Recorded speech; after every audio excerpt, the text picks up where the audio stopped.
What is going on, everybody? Browns gratification here, and today we're going to be talking about day 4 of the Cleveland Browns training camp.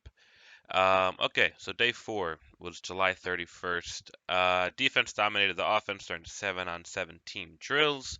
And then in the clip you'll see here in a few minutes, John Johnson actually grabs an interception from Baker Mayfield, whose receivers really struggled to get open at times. So they couldn't get really open. They couldn't get open much at all. But this is, 7-on-7s. It's only going to make the offense better. It's going to make the defense better, so that's fine. Expect some off days for Baker Mayfield and the offense. Not a big deal there. AJ Green, the cornerback, had a big time pass breakup, which you guys should see as well, along the sidelines, forcing an interception today. AJ Green is starting to get some first team reps. He was matched up against Jarvis Landry, who couldn't really shake him at all throughout the offense, the offensive 7-on-7 team drills. So, good job on AJ Green. He's having a really good camp. I expect him to make the team, but I don't know if they're gonna keep him practice squad or make him a main active roster. But we'll see. So, good job on AJ Green for possibly making the team. So. Wide receiver Jamarcus Bradley had some notable moments, beating Brian Allen down to sideline for a touchdown from Kyle Alada, who's our third string quarterback. And then he also caught a touchdown from Baker Mayfield the day before, which you guys saw, and a nice grab from Case Keenum on Saturday. Uh, Bradley's the one, besides OBJ and Jarvis and a few others, he's starting to, stick out from the rest. So good for him. He could possibly make the team. Moving on, Cody Parkey made all his field goals from the 32-yard line, 30-yard line, 35-yard line, 37-yard line, 41-yard line, and 43-yard line. So he's making the kicks. He didn't have a good day a few days ago, but now he's making them. He's settled in, got the rest off. So that's always good to see making his kicks. And you know what? In the playoffs, he went 11 for 11. So can't really blame him. He made them when he needed to. So yeah, good for Cody Parkey. Tack McKinley, actually, so on Saturday, or sorry, on Friday we found out, Ronnie Harrison went in for an hamstring injury, and Tack McKinley went in for exhaustion due to heat. So he's appeared to be getting sick again. A couple times he had to leave this line of scrimmage and head to the sideline. So hopefully they figure out, a good hydration plan for him because it gets hot, but it's kind of expect to play through it. So hopefully he's okay and could be more consistent. And again, Ronnie Harrison sat out after a hamstring injury. He got Friday actually. Sorry, yeah, I think I mentioned it was Friday. So yeah, he was out. OBJ was out part to his rehab schedule, and Myles Garrett and Grant Delpit were on the bike. That was all planned for them, so nothing to worry about there. Before practice, Austin Hooper said he met with Baker during the offseason a few different times, which we see videos of, especially on Jarvis Landry's YouTube channel, which you guys should check out. And they met in Florida and Austin.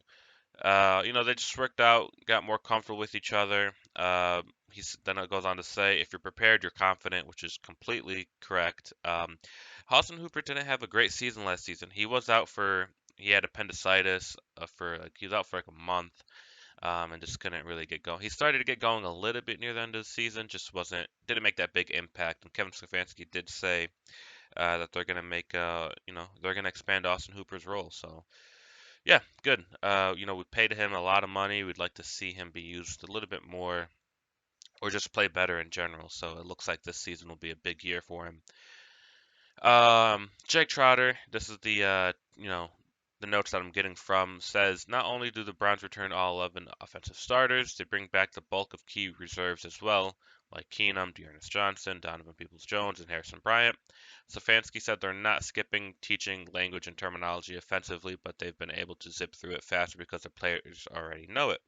That's the benefits of having the same offense, same coach, same coaching staff in the second year. You guys just learn faster and everything just gels quicker, which is good for Baker Mayfield's development. You know, it's always second half of the season where Baker does the best. That's where he's actually learning the playbook and getting comfortable. That's why in 2019, when he had his worst season, the second half of the season was his best, you know, best stretch yet for that season. Last season, second half of the season was the best for him. So hopefully, with this continuation of the offense, he could have, you know, the whole season be consistent rather than just the second half of the season. So, um, D-line coach Chris Kiffin called D tackle Andrew Billings, which we haven't heard a lot about in camp, the strongest guy he's ever seen. Kiffin said that claim was not hyperbolic. The strength staff constantly raves about the weight Billings can throw around. Billings, by the way, showed up 20 pounds lighter after being a little heavy in minicamp. So, yeah, he dropped 20 pounds. Good for him. He's taking this serious. He didn't play last year due to COVID. He sat out, which is, do what you need to do. That's completely fine. Um, and also to note, the Haslams have been buying property to expand team headquarters in Berea, but they said no hard and fast plans are in place yet. So we're going to look for an expansion. Um, I assume they're going to add, recovery, rehab type of things, maybe another field. But yeah, so bigger, bigger practice facility for the players. It could only be better for them. Nothing bad could come out of that. So yeah, thank you guys for watching. Like, favorite, subscribe. They have Sunday off, and then we'll be back Monday to talk about day 5 of mini camp. Sorry, not mini camp, training camp. And then Tuesday, day 6, they'll be in pads. So can't wait to see that. Thank you guys for watching. Like, favorite, subscribe, and have a great Sunday.